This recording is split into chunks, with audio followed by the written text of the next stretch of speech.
Okay, take 3 on this video. We're not having much luck with our videos at the moment, so we're going to talk about interrupts. So what is an interrupt? Well, if you're doing something and somebody interrupts your normal flow, then that's what an interrupt is. So a microcontroller can have lots of interrupts, but we're going to talk about a hardware interrupt. So maybe we're executing some code.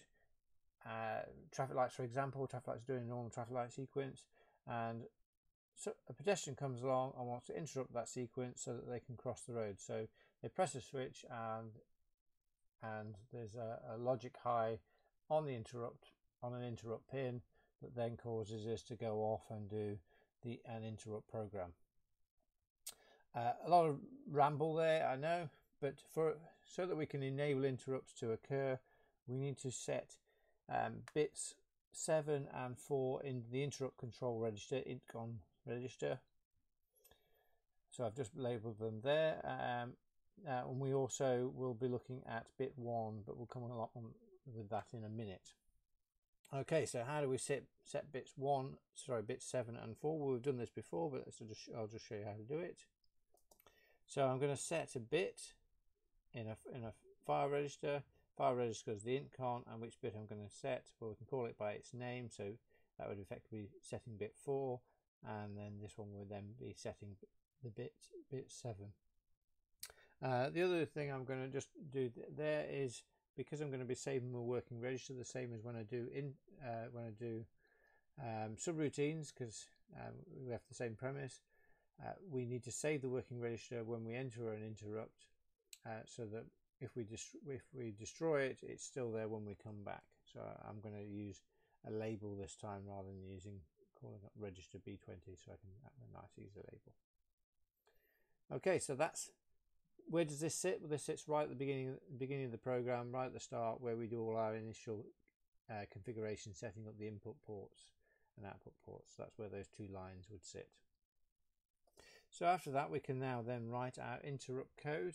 Now, your interrupt code normally sits at the end of your code listing. So you have your main program and any other subroutines you've got, and then you have your interrupt code. And we give it the name, quite obviously, interrupt. That's the label that we use, because then the microcontroller is able to easily find this label when it calls an interrupt. And as you can see, the first line that I've done there is I've saved my working register as I've entered the interrupt routine. Okay, now it's not mandatory that you do this next line, but I think it's quite a good practice. So one of the things that we can do is just to check that the interrupt enable flag has been set, so that we've come to doing the interrupt code on purpose, rather than if we've done some bad programming and we've just accidentally slipped into the interrupt program. So what we can do is we can then just scroll up here. We can do a bit check to see if bit 1 in the interrupt control register has been set. Okay, and if it's been set, then we will skip the next line. But if it hasn't been set, then we're not supposed to be here. An interrupt hasn't occurred. So if it hasn't occurred, then we need to get out of there. How do we get out of there? Well, we need to do a return from subroutine. But rather than using the command,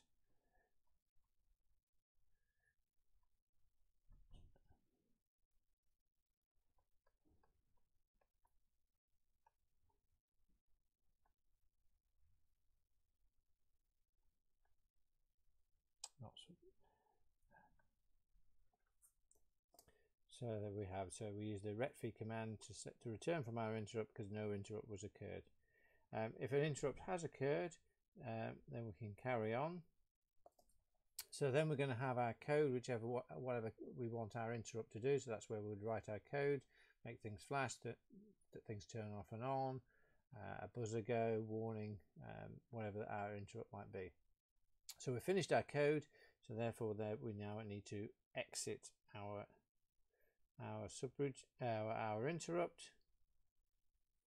So in exiting our subroutine, that interrupt enable flag that allowed us to or caused us to go to our interrupt, we need to clear that flag so that further interrupts can occur. So we clear a bit in the intercom register, and it's the interrupt enable flag. Okay, and then the rest of it is we need to restore the working register, and then we can then return from our interrupt. So we return. So we move the working register, restore the working register, and then we can then use the return from interrupt. Okay, one last thing to finish off. Which pin on our microcontroller controls our interrupts?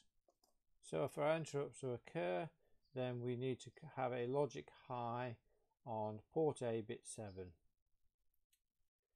Okay, so if port A bit 7 goes high and we've enabled interrupts to occur by in our interrupt control register bits 4 and bit 7, then that's how an interrupt will happen.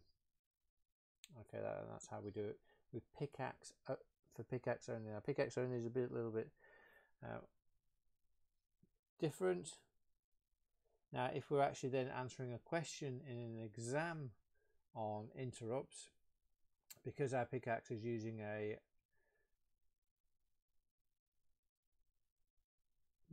there's additional coding going on with it. If we're just talking about a raw pick, then it's slightly different. So in answering an exam question, it's pin 6 on this microcontroller, which if you actually look at the pin out, it's labeled RBO0, so port B bit 0, but it's also the interrupt. So if we were using an interrupt in an exam, then one of the things that we would have to do in an exam is to set port B bit 0 as an input and not as an output, as we've been naturally assuming with all of our code examples.